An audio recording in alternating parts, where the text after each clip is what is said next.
Le nitrate et le nitrite, ce sont des bactéricides aussi, ce sont des biocides puissants. C'est-à-dire que comme c'est des molécules qui vont un peu empoisonner tout, le nitrate et le nitrite va tuer les bactéries. Sauf que personne n'a envie de se retrouver avec un bactéricide dans l'intestin.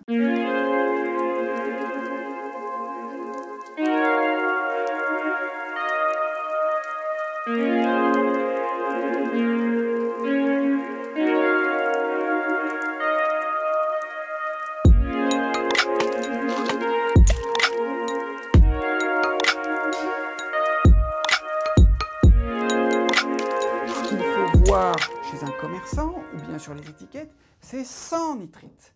Donc soit zéro nitrite, aujourd'hui certaines marques le font, soit c'est indiqué, hein, vous avez par exemple chez certains fabricants bio, pas tous, hein, parce qu'il y a du nitrite qui est utilisé chez pas mal de fabricants bio, c'est une honte, mais il y a certains fabricants bio qui font du vrai jambon sans nitrite, sans aucun nitrite. Vous le repérez d'abord à la couleur. C'est-à-dire que la couleur, je reviens toujours à ça, la couleur naturelle du jambon, c'est pas le rose en fait.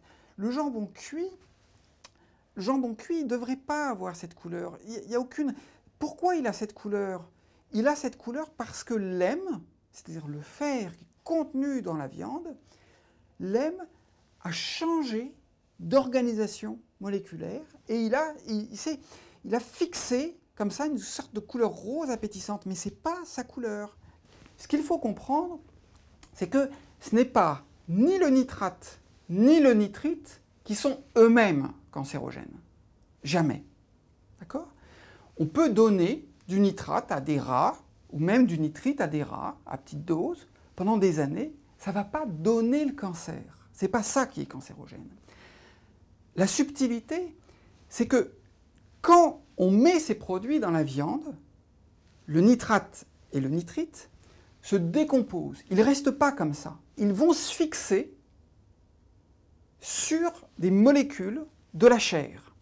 Et en particulier sur ce qu'on appelle l'hème, c'est le fer. C'est le fer qui est contenu dans la chair. C'est ça qui va donner la couleur rose-rouge. Quand le nitrate et le nitrite se décomposent dans la viande, ils vont donner naissance à trois molécules, trois types de molécules, les nitrosamines, avec un N, nitrosamines, les nitrosamides, avec un D, et puis, plus périlleux encore, le fer nitrosylé. Et c'est ces molécules-là, les nitrosamines, les nitrosamides et le fer nitrosylé, qui posent problème. Donc, certains